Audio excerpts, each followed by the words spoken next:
Hey everybody, welcome to Love and Reload, the voice of the relocation industry. I'm your host, Ben Cross, and I'm so blessed and honored to be here with my friend Wade Bute, Operations Vice President, Ace Worldwide Elite Relocation.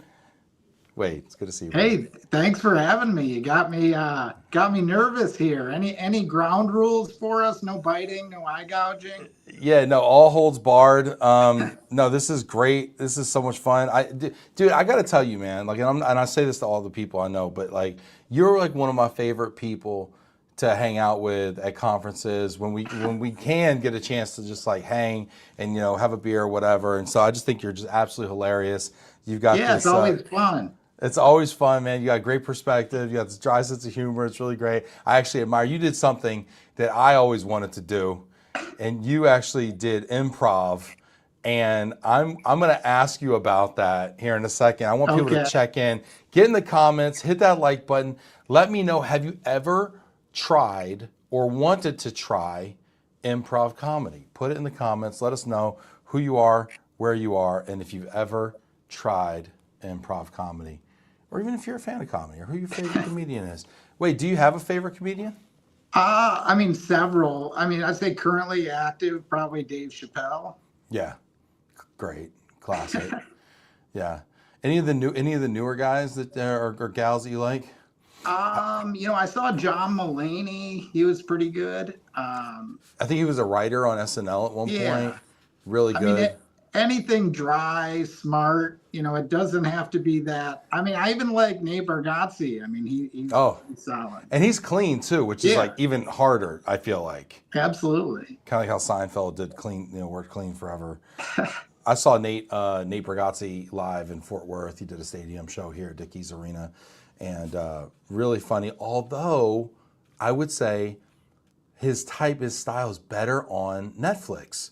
Right. He's got a more of an understated style. So like, I don't know if it fills up an arena the way that like a Chris Rock or Kevin Hart or somebody with a big personality would do. Yeah, maybe just seeing it from 10 feet away, like how they zoom in where you get to see the facial expression. And that's it. Like the little eye rolls and like, whatever. Right. Yeah, the blank stares, exactly. Hit that like button, get in the comments, y'all. I'm here with Wade Bute right now. We're talking comedy, actually. Get in the comments, let us know who you are and where you are.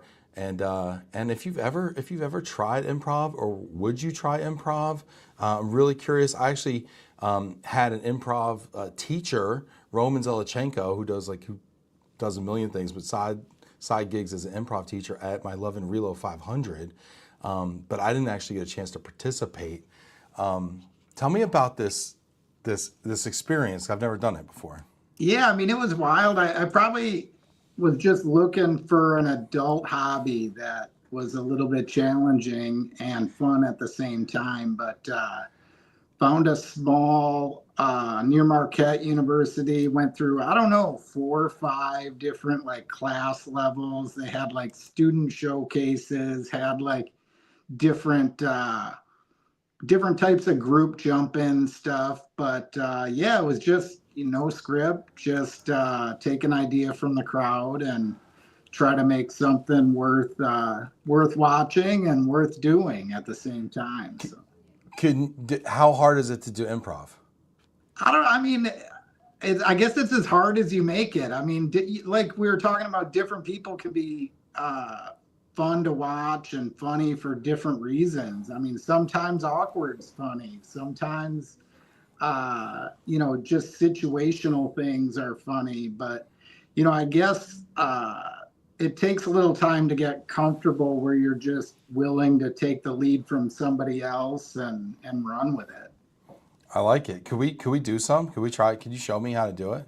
Well, I mean, I don't know if that's an hour thing, but we could certainly do one of the warm-ups rather. Okay, yeah. Eric Masadi says yes, and Holly Downey says I am funny, but I pass out on stage. Let's show me a warm-up. What's a warm-up? I mean, one that comes to mind that I remember, it's really easy. It's just it goes like, "Hey guys, sorry I'm late," and you might crack a joke at me why you think I was late.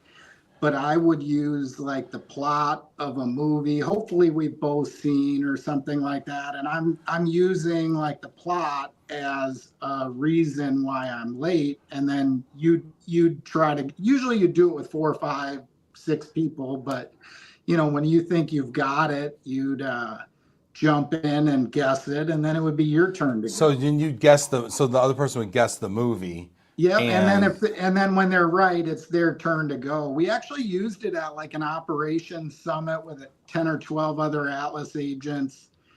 I think it was my days are running together, but it was probably 2003-ish or so. But it was just a way to like shake the dust off and get everybody, woke up before their cup of coffee hits. But okay. yeah, Can we try it? Can we yeah, try it, Wade? yeah. You want me to go first or you? You go first, and I'll you go first. Okay, so I'll say, hey Ben, sorry I'm late. It's all right, Wade. What Yeah. happened? Yeah, well, I mean, I found myself driving through from east to west in Alabama in my mint green convertible, and we got pulled over. And And then what happened? well, it was just a wild experience. Found myself and my buddy in jail, and it turned out we were on trial for murder. And What? I had to. And I is had this my cousin Vinny? It is. You got it. Yeah, yeah. But We didn't get to the best part where your uncle comes in, like your cousin, comes in, tries the case. Yeah. yeah. Man, that's crazy, because I was late today also, and you may not know because you were also late, but I was late, and I'm really sorry about No, that, no big Wade. deal. I got time. Yeah, while this thing happened, actually, I got locked up for a crime I didn't commit. And in the process, I befriended a guy who'd been there for much longer, as well as the warden of the prison. Fortunately, it put me in a position where I could actually, work on things extracurricularly. And I actually ended up, nobody knew this, but I had a poster in my cell. And behind that poster, I actually used a little rock hammer, because I made friends with a guy who knows how to get things. And I actually chiseled away a tunnel all the way through the cell. And then I crawled through a mile of sewer pipe and all that goes along with that. And I emerged on the other side in the rain, cleansing in God's tears. And then I escaped About to 30 Mexico. seconds ago, I knew it was Shawshank Redemption, but I just wanted to see how long you'd go with it. Yeah. I went to Sewataneo, but fortunately I was able to get a direct flight back here today for the show. Good deal. But yeah, I mean, I think the practice or the warm up just gets you thinking in more detail and like getting more descriptive with, how. That's a lot of fun. Yeah. That was a lot of We're fun. warmed up, let's talk real business, not. Is there real business going? Get in the comments, y'all. How did we do, by the way? There's people watching. Let me know. Don't judge us too harshly here, but how did we do here? Daisy says my best improv is done from my seat at a comedy show. Daisy loves to talk about showing up late. She loves so we had a comedy show, right, where I took the team out, right? Went to the Addison Improv, actually. And we're sitting like front row, because that's always the best place to sit, And Daisy comes in like 5 minutes late. Not a big deal, but the show had already started, and she comes in, and when you go into a group, you start chatting everybody up. When you get there, hey, how you doing? How's it, everything? And so she had like a chattiness to her, And I'm like, Daisy, shut up, because the show's starting. Yeah, this doesn't fly. Yeah, it's not the time to meet my wife. It's not the time to introduce your husband. Like, I need to, Anyway, she was great, but that was wild. Jillian says, I've been told improv is very helpful for quick thinking and communication in a business environment. Jillian, should we do improv at Glomo? Maybe we should. Maybe when we're all, because we tend to run late to meetings, maybe every time someone's late to a meeting, they have to do the sorry I'm late. Hey. I like that one. Yeah, front row at a stand-up can be a little bit dangerous. I got my phone commandeered by a female comedian in Milwaukee, and she kind of roasted me in the show. I'll send it to you afterwards. Do you remember the name of the comedian? Was it Natalie? It'll come to mind. I'll speak it up when I remember it. Okay. Was she going through your texts or something? Like going through? No, I think she was like, this was several years ago, but it was like, who out here is on the dating apps? And like all my friends in my group like pointed at me, and she wanted my phone. It was Steph Telev. Steph Telev. people will know who she is but it made it to her Instagram, and I kind of it was fun and funny, but That's awesome. yeah, That's great. So you were the butt of an Instagram yeah, it's reel. brave to sit front row at a stand up. I got invited to a stand up in London, and the guy says, "Hey, you want to go to stand up?" I said, "Sure, fine." It was like kind of a business associate. He ends up bringing his girlfriend. Like it was like their third date or something, right? And I'm like, okay, talk about the third wheel, right? We sit front row in London at a stand up, and the guy starts doing crowd work, and I'm a larger guy, especially over in Europe, right? And he's like, so like, did you carry that bench here that you're sitting in? Or, he's giving me these like fat jokes, where, and then so I start giving it back to him, and he's like, oh, and he's American. He's like, thank you, comedy gods. And I was like, so he just went in. He went in. Yeah, it's fun. Holly says you guys did amazing. I'm more like Tommy Boy with improv. Mel says Ben and Wade comedy hour, two guys, zero supervision. Oh yeah, Mel, that has a ring to it. Let's talk a little bit about work though. Yeah. It is May. It's late May. Traditionally, this is peak season for a guy like you. How's the peaking these days? Well, I mean, I think about that a lot. I mean, we're keeping our trucks busy right now. Our guys are, doing well. It to me feels more like an old March than a late May. I mean, I wouldn't be jumping on a podcast at 3 o'clock in the afternoon on, the shortened week of Memorial Day in different times, but I think there's a lot of stuff going on. We've all done a lot with technology over, the last decade or so. So our efficiencies are getting, honed in, and it's a great time to fix a lot of things that you wanted to fix and get things right. I think it's just never been more important for quality and showing up for your customers. But I see things building. Like usually, you can start to tell it gets a bit busier in the van line asset based segment we operate in, when you hear from those friends at other agents looking for help and need things to get ironed out. But Right, they start calling you to haul stuff or pick something yeah, up or off the just dock yeah, just somewhere. trying to get orders that don't align real well with what they're doing covered by other people. But we're getting a little bit of that. But I mean, I don't want to even in any way sound like things are bursting at the seams. We've been there and seen times where you can barely find time to sleep. You're stressing about the umpteen orders you've got to get moving and get covered. But I don't know. I think with the way mortgage rates are still, I don't think we're going to see any of that until people aren't married to their interest rate per Yeah, se. 100%, Yeah. 100%. I think that's interesting, getting on the dating apps and finding an interest rate, but that's beside the point. I think that, yeah, I saw a headline or something that said interest rates went up to 6.51, or mortgage rates, I should say, went up to 6.51. And we've had this weird thing lately where even as the Fed will lower a quarter point every few months, we find interest rates kind of going the other way in a weird way. And it's like, it's mortgage interest rates, I should be clear. Yeah. And it's kind of interesting because we're like, well, if lowering the general Fed interest rate doesn't lower mortgage interest rates, what else can we do? Right. And what is going to be that pot of gold at the end of this rainbow here? Is it, when is that going to happen? It felt like this summer was kind of hopefully going to be the summer where we had this expression of pent up demand. But do you see that happening this summer, or?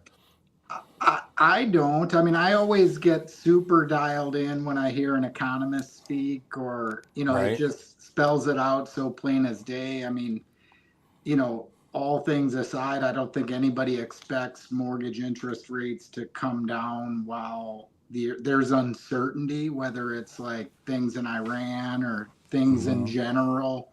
I read an article a couple months ago. It was talking about like divorced couples choosing to stay and live in the same home. Like that shows That's when you know it's bad. how drastic the intent is to stay with that rate.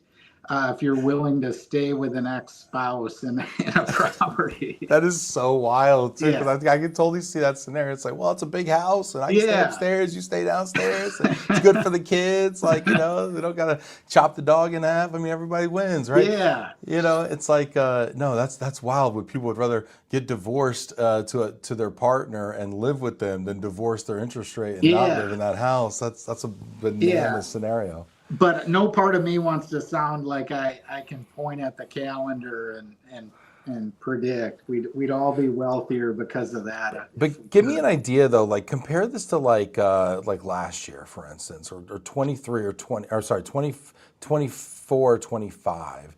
How does this May, or how are you feeling about May bookings compared to those years previous? You know, I think they're strong. I think the concern, and it's just speculation, it's like if things build well for May and June, you know, there's always the question of what is going to be your peak season for a calendar year? Just how long is it going to last? Are we talking about a 65-day peak season? Are we talking about, you know, a 110-day peak season? I mean, it's all going to be relative to, you know, our companies. You know, they've probably already all gotten second quarter earnings. Like they probably have a pretty good idea what they're going to do over this next quarter. But you know, that end of June reporting, like, will probably give companies an idea for you know, are they going to keep movement and mobility things happening in, you know, that third quarter, and or are they going to, you know, sit on their hands and wait to see what things look like into 2027? Yeah, But I'm really curious. What are you seeing out there? If you're watching this right now, get in the comments. Let us know. Is this year better than last year? Same as last year? Worse? I mean, we're almost you know, 5 months, complete months in, you know, at this point. And there was a time when I was in the household goods side, Wade, and I heard a saying. I don't know if you've heard this saying before. A day is a week is a month is a year in peak season. mhm. And I just thought it was so true, because you might get just swamped. You could get so many orders in one day, you know, and it might be the day after Memorial Day or the day after July 4th. It always seemed to be those days for some reason. And almost overbook yourself in one day, and it would happen before you could even get the stuff written and put onto a truck or dispatched or planned out. And all of a sudden, when you start putting the puzzle piece together, you realize you got more pieces than puzzle, you know, and you don't know what to do with it, right? But you know, I don't think we're seeing that now. But I'm really curious what people are seeing out there.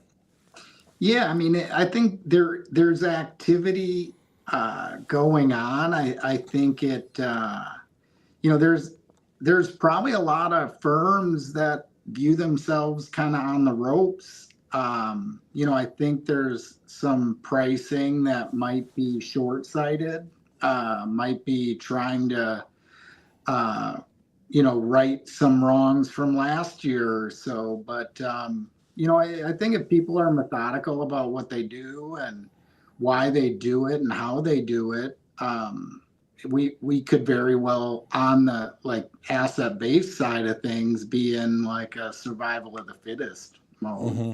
Yeah. Do you see like continued consolidation? Because I know that the last couple of years we saw a few companies kind of go under or bow out, whatever. You know, do you see that trend continuing, or do you think there's enough of a right sizing that's happened already, enough business that the players that are here right now are going to remain for the next 12 to 18 months?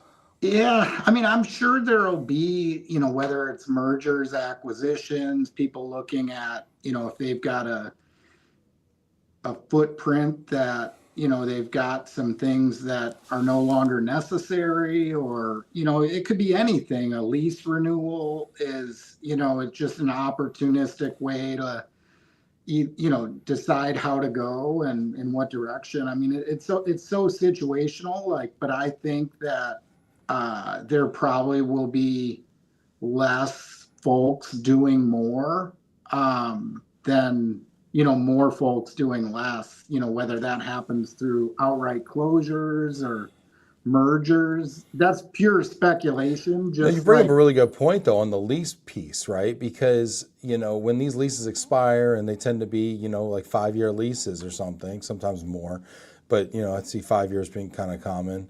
Maybe it's more in the warehouse side than the office side. But you're right. Like, then it's like, okay, we're going to reevaluate, like, do we want to stay here? But more importantly, like, can we stay? Can we be anywhere? And you can't really run them. It's hard to run a moving and storage company without a warehouse and without a space. And as they renegotiate the next lease term, the landlord is under increased pressure to rise rents because the interest rates are higher. right. And they do often refinance on a, 10-year basis or whatever it is. I forget. I was taught this. And so now all of a sudden, like, they're going to hike the rent, but the moving company's going to say, well, gosh, I don't have the business or the pricing in place to support that kind of a raise. I mean, that you bring up a really good point that could be kind of a gradual attrition as leases expire. Yeah, and just purely opinion. Like, I'm not pointing at any. That's all we do here, Wade. Yeah. Just pure conjecture. That's it. Yeah. Now, I was going to ask you though. I remember, when I got in this business, it was all about the driver shortage. Everyone was talking about the operational challenges from a driver shortage. It sounds like that maybe not the number one challenge for someone sitting in your seat, but as the vice president of operations for a multi-location van line agency, what is the chief challenge that you face? I think, sustainability, diversification. Mm-hmm. Those are challenges for everybody, but I think that there's different times. The van operators are the backbone of our industry, but to that, when they see opportunity, there's certain times where freight rates will be through the roof, and you'll see a exiting of traditional van operators that want to take a break from it for a while, that'll go do freight things. And now is not one of those times. Freight rates go up and ebb and flow, but we don't have van operators that are exiting to go do other forms of driving that they view to be more lucrative. Well, the last year or two, the freight market was pretty loose, and there just wasn't enough freight, for as many drivers. Recently, there's been a crackdown on CDL drivers, kind of getting some of those folks that were qualified out, and then you see freight starting to come up a little bit. And now what I'm hearing is the market's tight. Now I talk to my friends that are freight brokers or run brokerages, and they're like, the market's tight. So I could see the pay for over the road CDLA drivers of general freight and cargo, demand going up for that. How do we retain those folks when they could just bump docks? Yeah, I think there's definitely a style and type of individual that is drawn to the variety of what household goods, the variety and the interaction with customers, sometimes even with help. I think that our tried and true longest tenure van operators, like, they're very legitimately drawn to the activity, They like the job and the responsibility. I think they like being trusted with that person's goods, all their dearest possessions and things that they enjoy being needed in that capacity. There's a reason it's commoditized freight, and it certainly doesn't garnish the same earning opportunities for guys.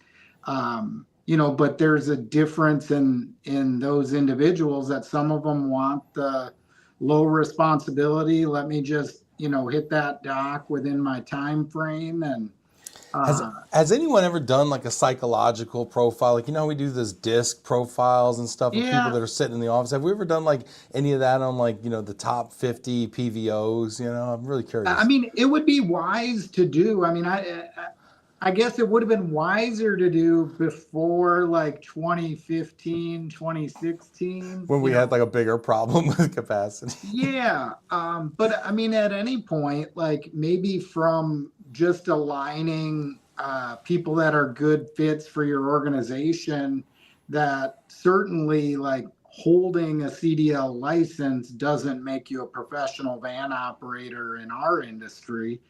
It has to be somebody that wants to be able to impact how well things go, and they like being in a position of uh, kind of instructing the how to and Yeah. kind of quarterbacking that move to a success or failure. And like anything, there's people that are beyond great at it, like mildly good at it, and maybe should do something else. Yeah, for sure. For sure. People on the fringes, for sure.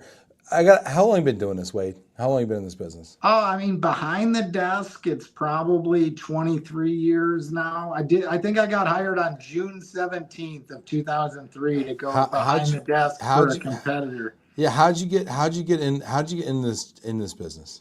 You know, I worked on the trucks for like a small local contractor in my hometown in Sycamore, Illinois. We contracted with Black Hawk United and Sycamore. Sycamore Spartans. Yeah, go Yep, Spartans. yeah, yeah.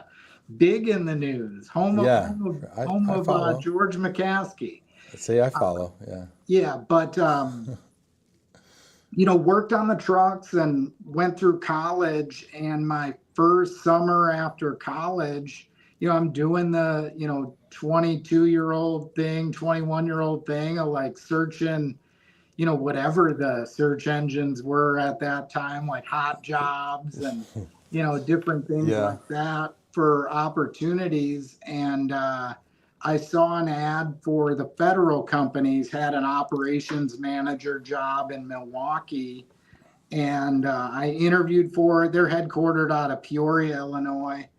Um, it was a unique experience and opportunity. I talked to somebody the other day, like really rolled out like it was a 30-day on-site like training program, meeting with like everybody from finance to operations, safety, just across the board billing people. I stayed with my aunt and uncle for those 30 days. Sure, they love And, that. got the job. And I remember being interviewed, and one of the interviewers was like, "Be careful what you wish for. You just might get it." I got that. I used to get that talk a lot in 2006, 2007, 2008. Yeah. Yeah. But I mean, I worked there for a little under 4 years, and I've worked for Ace Worldwide since early February of 2007. So I'll hit 20 years with Ace right around the bend of the new year. So what is that, like a Rolex or something, Wade? What do you get at 20?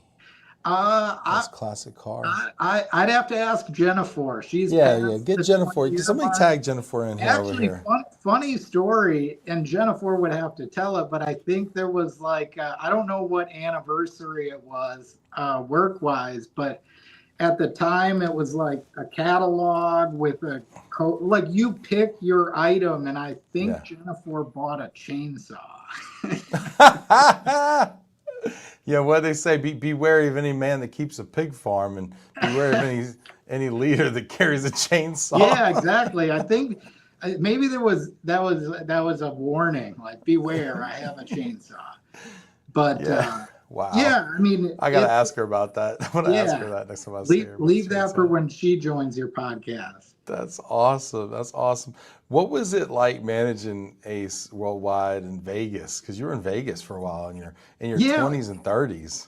yeah, I moved out there at 26, and I moved back at right around 35 or 36. No, it was eye opening. I had never really been to Vegas. I had probably been to LA or some other places out west before moving out there. But Weather was great.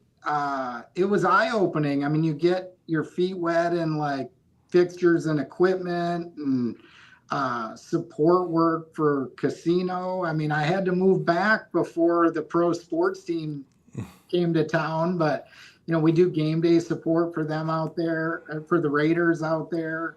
Yeah. But it was just you can get near or like kind of tunnel vision in household goods, but there was a lot of variety, a lot of fast pace. It was fun to be in a city that friends and family would make an excuse to come visit. Cost effective direct flights everywhere. It was good. The timing, buying a home in April of 2007, that wasn't too friendly of an experience, but no, it was just good to, I got to do wild things. Like I got to go on Give me an property. example. Yeah, Got to go on property at Area 51 to give like a moving quote to, it was an eminent domain attorney that he was representing a family that held a land grant from Ulysses S. Grant for them and their family to enjoy in perpetuity and forever. And the property was being eminent domain. So it was like working with their legal representation to like build a quote and do that. But quite a wild experience doing like a moving quote guided by military members with M16s and Ford Raptors. Yeah, it's different when you start talking discounts. Somebody's got an M16. Yeah, it trumps a chainsaw. It does. Oh my gosh, Holly Holmes, it says that tracks Jennifer with the chainsaw. This is great, Mel. A chainsaw, honestly, not much beats that, right? Well, apparently M16.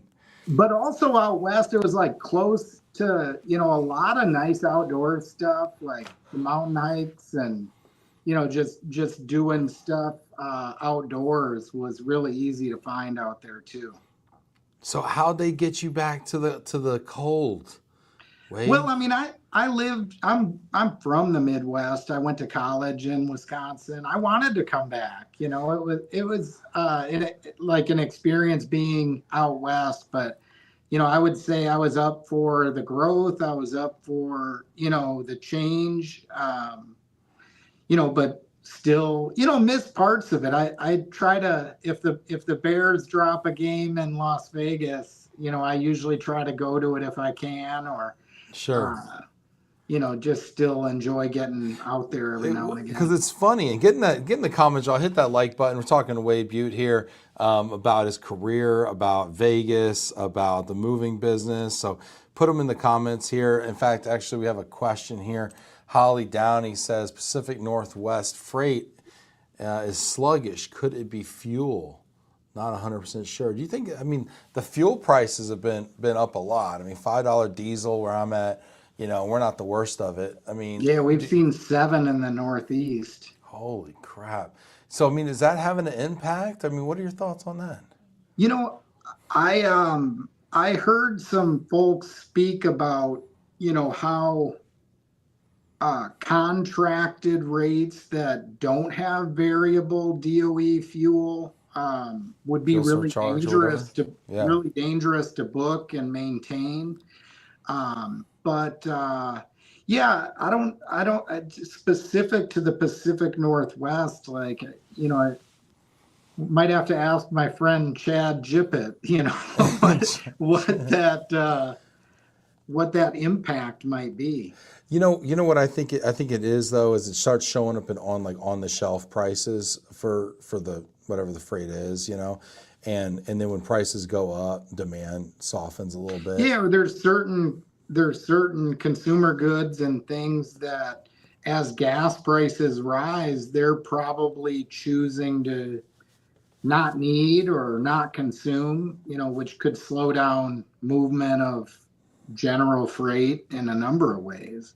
Yeah. It's funny. Every other day I hear that there's an end to the war, and then like 5 hours later, I hear, psych, we're just dropping bombs. You know, it's like, oh, okay, cool. It's almost like do the opposite of whatever you hear.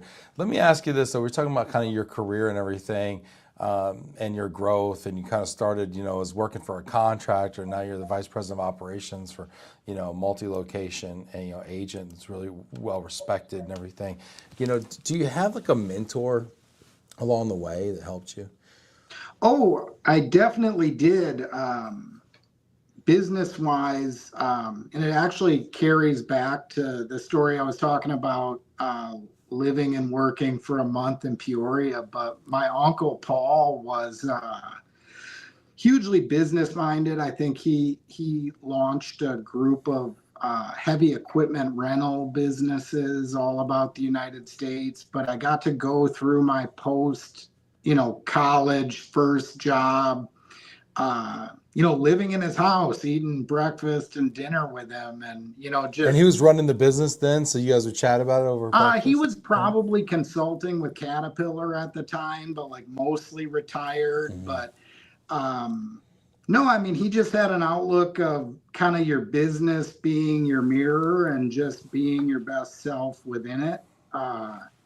I remember going to his, he took like a Lifetime Achievement Award at the American Rental Association that happened to be in Vegas. While I still lived out there, I couldn't tell you exactly what year, maybe 2009 or 10, but, you know, he was well respected, had probably been retired for 25, 30 years and still had colleagues and people that worked for him, like coming out to see the, you know, 75-plus-year-old take his Consult the award. Oracle, huh? Yeah, it was unique to just observe, you know, people enjoy you and like you when they still care about what you're doing, you know, 30 years after you're done doing it. But, you know, I don't think I'm carrying pace with him in any way, but it was something to look up to and something to respect and something to pay attention to. Yeah, well, they say it's not what you earn, it's what you save, right? You know, too. So it's what you keep. Yeah. So no, this is cool. Yeah, mentorship is great, and I love the family mentor stuff too, because it's so like not forced. I mean, obviously people are doing it for you know, for altruistic reasons and stuff, and I think that's just that's super cool. That's super Yeah, cool. and that you I have mean, that. I think some that maybe would just like carry to anyone in business, but I think he made a recommendation early on. He's like, so you're working for kind of a big company. There's a lot of locations.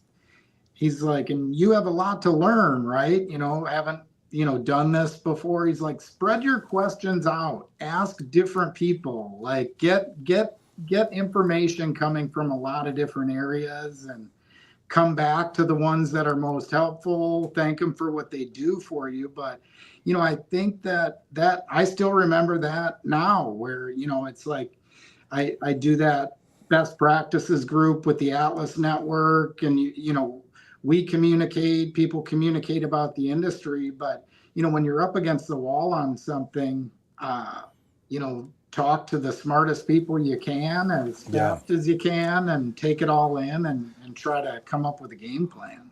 Yeah, get in the comments, y'all. Let us know what you think about mentorship, and you know, is there a piece of advice that you got that really stuck with you? Put it in the comments. Ryan Turner over here says mentors underrated. I think everybody would agree with that for sure. Was there a piece of advice, I mean, you know, that you got from your Uncle Paul or another mentor that you know, you stuck with and said, you know, this resonates with me, and maybe I even pass this along to somebody? Yeah, I'll think on that. I'm sure there Yeah, are. I I mean, had a couple. I had a couple early days, you know, and I had a couple early days. I was fortunate to be going to these conferences and stuff, you know, at a fairly young age, in my 20s and stuff, and I did kind of what you were talking about, where you just go up to people that are smarter than you, have more than you, or kind of where you want to be, you know, that you admire. And I would just, you know, my second question would probably be, you know, hey, you got any advice for someone in my situation? And it always catch them off guard because they're just trying to drink a beer and they're just like, hey, kid, like, you know, this isn't a free advice session, right? But some of them would say things to me that just like, and it was never something I would expect, you know, like one guy would say, don't be the guy at 3:30 in the morning with a lampshade on his head. And I'm like, well, that's a really odd thing to say as a president of a moving company. I'll try to unpack that and figure out what the hell that means. But you still remember it. I still remember. And then I catch him at 3 o'clock in the morning. I'm like, bro, watch the lampshade, okay, man? Because people are going to remember that, you know? I remember Gary Grunn told me, from Bud, he's like, you're going to make a lot of money in this business. I can tell. He's like, don't spend it all. Save some, And I'm like, no, Gary, no, I won't actually. Easy for you to say, buddy. Dealing with a different surplus than I am. But no, I just remember things like that. I remember Dan Lammert's just, because I know he's in the Atlas family. One time we were made mentors together in the old AMSA, right? And we just got paired up somehow. And he said to me, I was like, so Dan, it was our first mentorship meeting. We get on. I'm like, hey, buddy, so what do you got to teach me? He's like, what do you want to know? I'm like, you got any advice? And he's like, go watch The Godfather. And I'm like, okay. And I had watched it in high school and I hadn't seen it in a while. And now I had a kid and I watched it and it hit a little different because I had a kid and it was about family and stuff like that.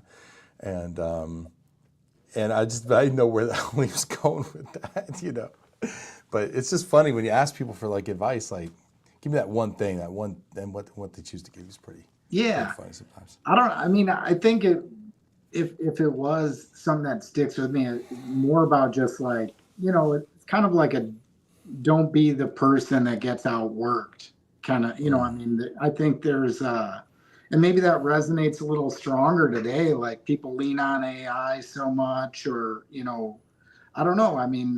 It can be helpful to really know how to dig down and work hard. That can be your catalyst for things. Don't be the person who gets outworked. I like that a lot because you're right. There's such a reliance these days on your friend, Chad Jippet or whatever his name is. And it's like, we just take that work and we just say, okay, here's finished work product. Let me just, here you go, and it's not, and I think that there's a lot to be said. If we have, even interns or something that'll, stay late, and work on a project, it's just it's really nice to see. And in the moving business, it's super evident because you get people, that show up to the warehouse at, what time's the earliest person show up to your warehouse? Oh, our building might be 3:30 in the morning. That's crazy. Yeah. That's crazy. Yeah. But so it's super evident when you're in the moving business too. But all businesses it applies to. 3:30 is crazy, but how's anybody doing it 3:30 in the morning, dude? Right. Yeah. We've got our whole scale, accounting, everything's here. So I think sometimes some people like to get their craft done before everybody's around to ask questions. Yeah. Get in the comments, y'all. Let us know what what's going on. Jennifer says, when incentives explain outcomes, chainsaws speak. Woo! Fire. That's great. Ellis in the comments. Get in the comments, y'all. Let us know about mentorship. What's the best piece of advice you got? Ellis Saltzman says, speaking of which, I've learned so much from Wade over the years. He is one of the most knowledgeable people I know in this business. How does that make you feel, Wade? Oh, it feels good. Ellis is very complimentary. He's pretty darn good at what he does as well. He's very crafty. Yeah. Ellis, I appreciate all the support on the show, too. Thanks, buddy. Appreciate you chiming in there. Mel says, mentorship rocks. Having someone guide, support, and challenge you makes all the difference. Yeah, the challenge thing. You ever have anybody challenge you, Wade? Yeah, all the time. I think without a chainsaw? Yeah. Just verbally? Yeah, sans chainsaw. Challenged every day. There's things that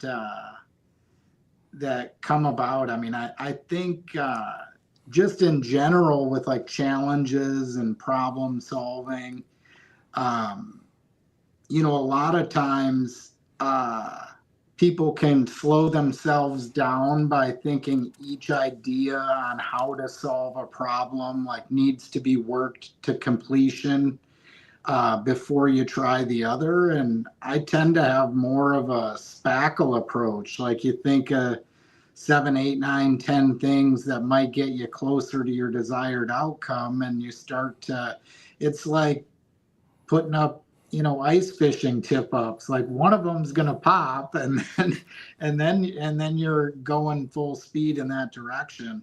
Maybe a bad analogy, but just the idea of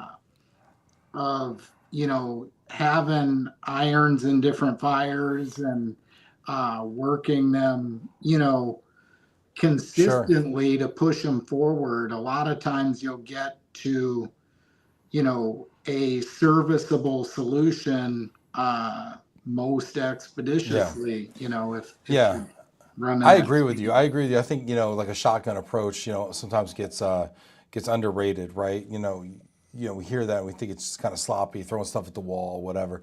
But I think there's something to it too, right? Like let's try like 10 things and see which one works versus Yeah, if you're trying one. throwing it at the right wall and it's like well guided and well shaped, you're not just trying anything, but you let your experience point you in the right direction and Yeah. go for it. Speaking about right direction, you and I have something in common.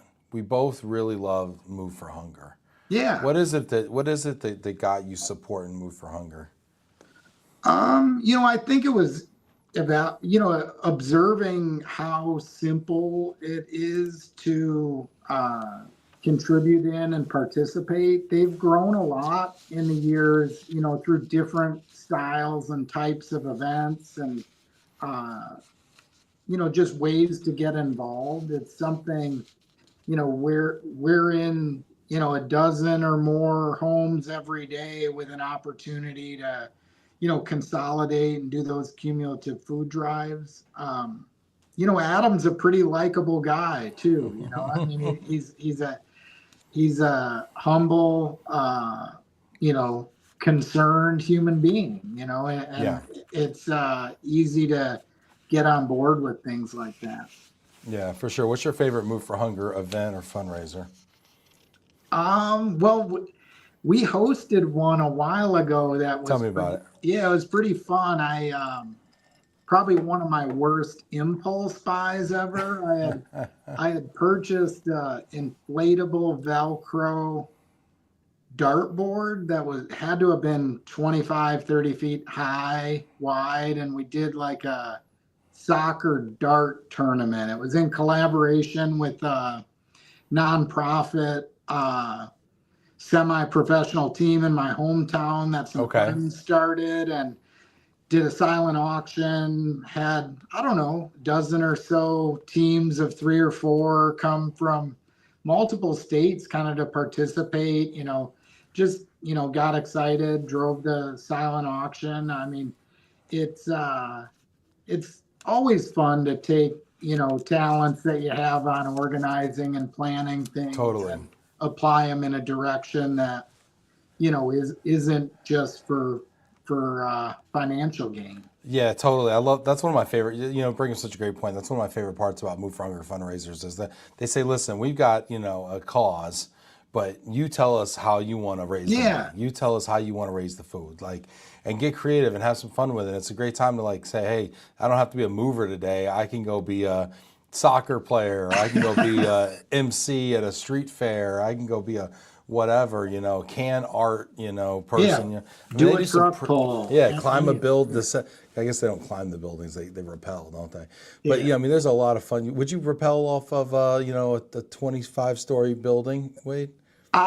Maybe 25 years ago, but I don't think that's not my arena nowadays. Yeah, same. I'm like, no, sorry. They wanted me to do it. I'm like, I don't think you got the harness, buddy. I don't think so, but it's not going to work. Let me switch it up with you. You want to have a little fun with me, Wade? You want to play a game, buddy? You Sure. like improv, right? Yeah. Let's go. We're going to play a little game. It's called Overrated, Underrated. You know how to play this game? I mean, give me a hint, but it Be should careful be pretty what you wish straightforward. for. Yeah. Yeah, it's pretty straightforward with a twist, right? So overrated, underrated is a game where I give you a topic and you tell me if that topic is overrated or underrated. Okay. And then And the then comments erupt, and right? then I tell you if you're correct. Okay. So, and everyone gets an opinion but you on this. No, I'm sorry. You can actually also have an opinion. Yeah, get in the comments, y'all. Let us know how Wade is doing here. We're going to start with having a dog. Overrated or underrated? Underrated. Okay. Why? I think just that their ability to just be happier than all get out to see you. Yeah.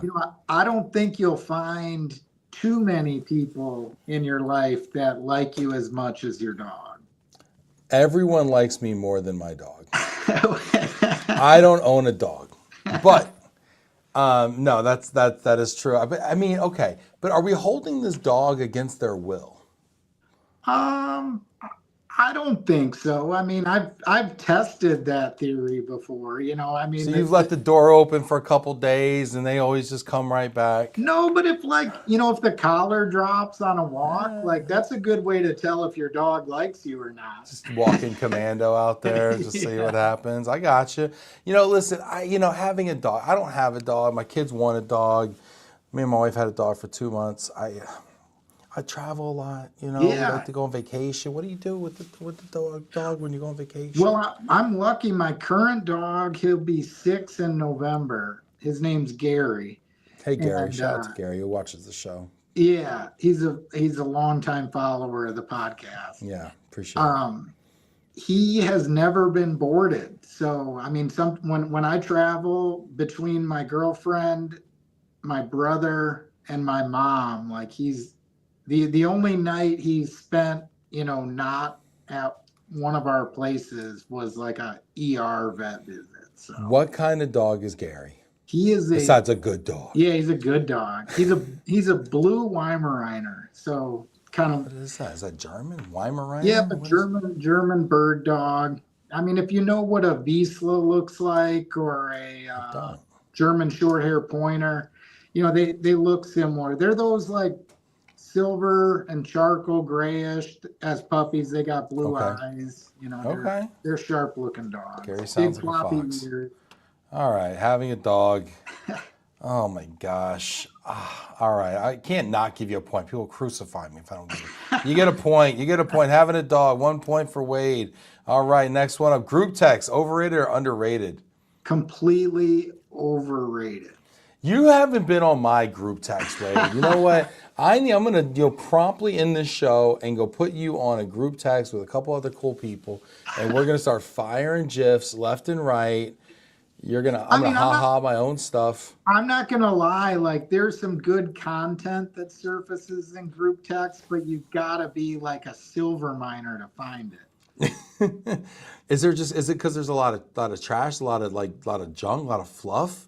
I'm on one group text with these guys I haven't talked to in like real life in like 12 years, and I don't even know why. I kind of want to leave the group. Like I feel like it's bad karma. How do you get out of that? You're in a bad group text. What do? You just bounce? Yeah, unsubscribe. I don't know. I mean, I think they are. I mean, I've got several of them. I'd much rather talk to each of them one at a time than chirp at it all year long or what have you. Yeah, we're gonna put Wade on it. Yeah, get in the comments if you want to be on a group text with me and Wade. Holly says Wymies are the best. Okay. Mel says gray ghost dog. Okay. All right. Get in the comments, y'all. Let's get a group going here. Group text. I like a good group text. I don't have a lot of bad group texts. You know what here? When I see the group text starting to be like trash, I feel like it's incumbent on me to spruce it up a little bit. Okay. I throw a little spice in there. I throw a little crazy, throw a little controversial take. I kind of like to, I start trolling people in the group text a little bit. Maybe I'll re-engage with a few group texts this weekend. My girlfriend's traveling. Like I'll I'll revitalize with my college buddies and my Yes. soccer buddies, And if somebody says something stupid, like troll them in the group text like Yeah. a little bit, and then like you let stop them policing. let it. them know there's a new sheriff in the, Yeah, in the that's group it. text. That's the first GIF you show is like you coming through a saloon door, spinning a revolver. Yeah, group text, underrated. Let's go. Next one. Overrated, underrated, vanity in general. It is overrated. This feels like a shot, honestly. This feels like you're taking a shot at me, Wade, and I don't like it. So in a group text, I got sent a photo from a birthday party like 16 years ago. And my reply was, I wore that shirt last week. See? Do people get it? Do people get it? Oh, it was true. It was true. You know, with the fact that you're even like low key bragging right now, but the fact you're the same shirt size 16 years ago is the most pretentious, vain thing I've ever heard. Okay, so you know what? You can go somewhere with that shirt. Yeah. Okay. Oh my gosh, this is great. People are hilarious here. Mel says overrated, the back and forth. I'm on a group text with Mel today. I sent a group text to Mel today about my sister having a baby. Okay.